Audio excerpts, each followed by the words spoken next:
Mes chers frères et sœurs, je veux commencer mon message aujourd'hui en vous témoignant que je sais que Thomas S. Monson est le prophète de Dieu à notre époque. Ses conseillers dans la première présidence et les 12 apôtres sont aussi véritablement prophètes voyants et révélateurs. Ils représentent le Seigneur Jésus-Christ et ont le droit d'annoncer ses desseins et sa volonté telle qu'il les leur révèle. Je témoigne que si nous suivons leurs conseils, nous serons en sécurité. Ils sont inspirés par le Seigneur de nous exhorter à renforcer notre foi en notre Père céleste et en son Fils Jésus-Christ et en son expiation, afin que nous ne fléchissions pas devant les difficultés que nous affrontons à notre époque. Le livre de Mormon raconte l'histoire d'un homme nommé Amon, qui fut envoyé du pays de Zarahemla au pays de Léhi-Néphi pour s'enquérir de ses frères. Il y trouva le roi Lémi et son peuple, esclaves des Lamanites. Le roi Lémi prit courage en entendant ce qu'Amon lui dit au sujet de son peuple, à Zarahemla. Son cœur fut rempli de tant d'espoir et de joie qu'il rassembla son peuple au temple et lui dit « C'est pourquoi, levez la tête et réjouissez-vous et placez votre confiance en Dieu. Si vous vous tournez vers le Seigneur d'un cœur pleinement résolu et le servez en toute diligence d'esprit, il vous délivrera de la servitude selon sa volonté et son bon plaisir. » Les paroles d'Amon eurent un impact si profond sur la foi des sujets du roi Lémi qu'ils firent alliance avec Dieu, de le servir et de respecter ses commandements, en dépit de leur situation difficile. Grâce à leur foi, ils conçurent un plan pour échapper aux mains des Lamanites.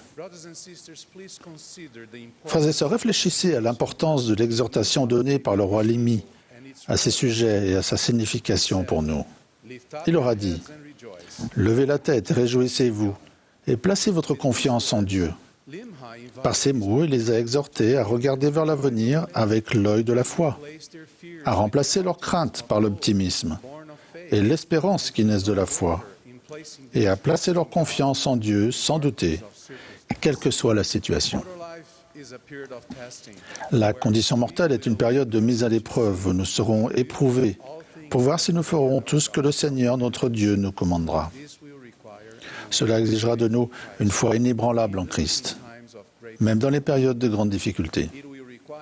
Cela exigera que nous marchions résolument avec une foi constante dans le Christ, conduits par l'Esprit et certains que Dieu pourvoira à nos besoins.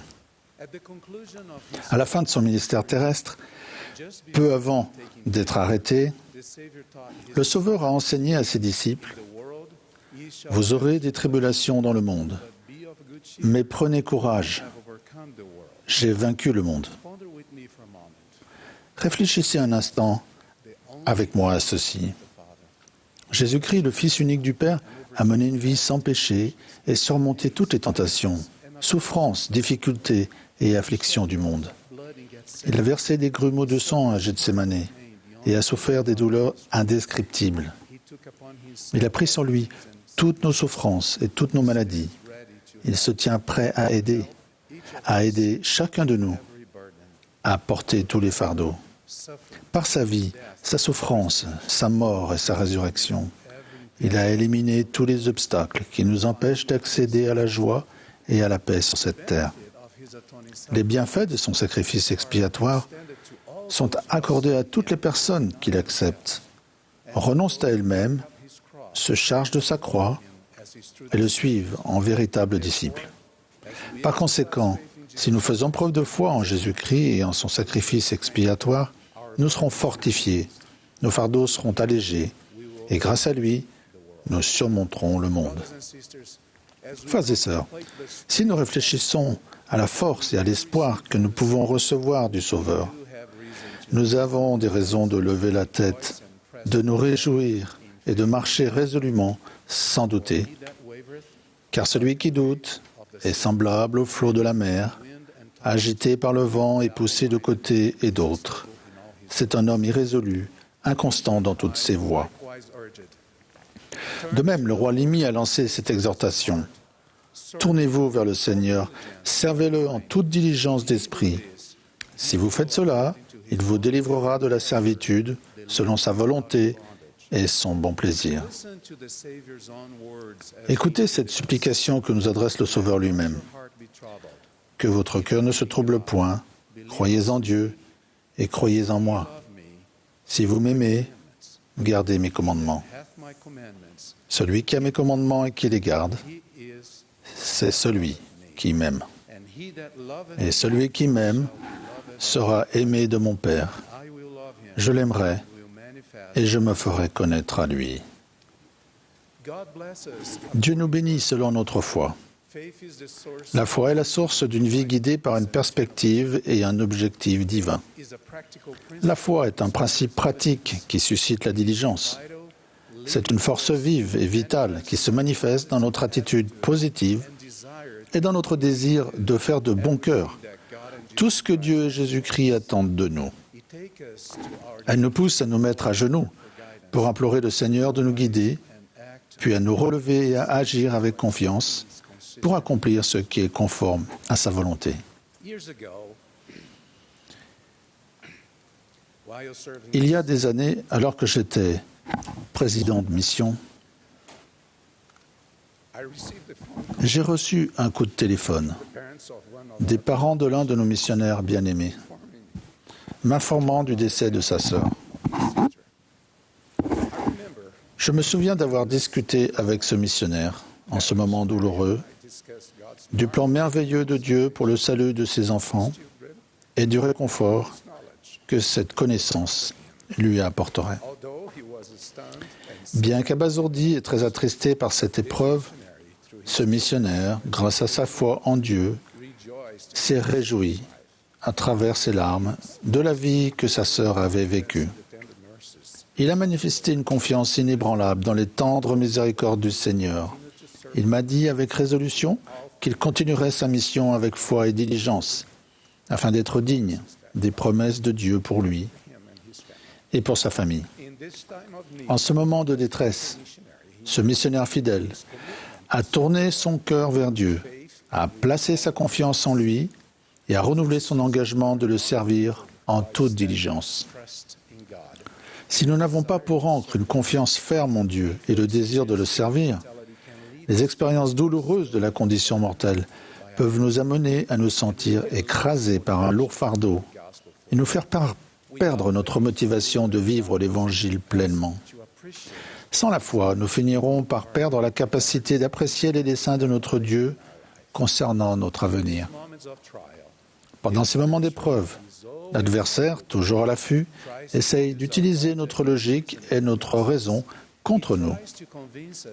Il essaye de nous convaincre qu'il est inutile de vivre les principes de l'Évangile. Rappelez-vous que la logique de l'homme naturel ne reçoit pas les choses de l'Esprit de Dieu, car elles sont une folie pour lui. Rappelez-vous que Satan est ennemi de Dieu et le combat continuellement et nous invite et incite continuellement à pécher et à faire ce qui est mal. Nous ne devons pas le laisser nous tromper, car lorsque nous le faisons, notre foi chancelle et nous perdons ce qui nous permet d'obtenir les bénédictions et la puissance de Dieu. Si nous sommes fermes et que nous ne laissons pas notre foi chanceler, le Seigneur augmentera notre capacité de surmonter les difficultés de la vie. Il nous rendra capables de maîtriser les impulsions négatives et nous acquérons la capacité de surmonter ce qui peut sembler être des obstacles infranchissables. C'est ce qui a permis au peuple du roi Limi d'échapper de façon spectaculaire à la captivité des Lamanites. Je vous invite, frères et sœurs, à placer toute votre confiance en Dieu et dans les enseignements de ses prophètes. Je vous invite à renouveler vos alliances avec lui, à le servir de tout votre cœur, quelles que soient les difficultés parfois complexes de la vie. Je témoigne que par le pouvoir de votre foi inébranlable en Christ, vous vous libérerez de la captivité du péché, des doutes, de l'incrédulité, du malheur et de la souffrance, et que vous recevrez toutes les bénédictions promises par notre Père aimant. Je témoigne que Dieu existe. Il vit et il nous aime. Il écoute nos prières dans les moments de joie et dans les moments de doute, de tristesse et de désespoir. Je témoigne que Jésus-Christ est le Sauveur et le Rédempteur du monde. Je vais terminer aujourd'hui en citant les paroles d'un cantique intitulé « Pas maintenant, mais dans les années à venir » que l'on trouve dans le livre de cantiques portugais. Si les nuages cachent le soleil et nous couvrent de leur ombre, si le malheur nous frappe, néanmoins, bientôt nous te connaîtrons, Père. Jésus nous conduit par la main et nous dira pourquoi. Si nous écoutons sa voix, il nous expliquera. Confions-nous en Dieu sans faillir et laissons-le prendre soin de nous. Sans fin, chantons sa gloire. Plus tard, nous comprendrons. Au nom de Jésus-Christ. Amen.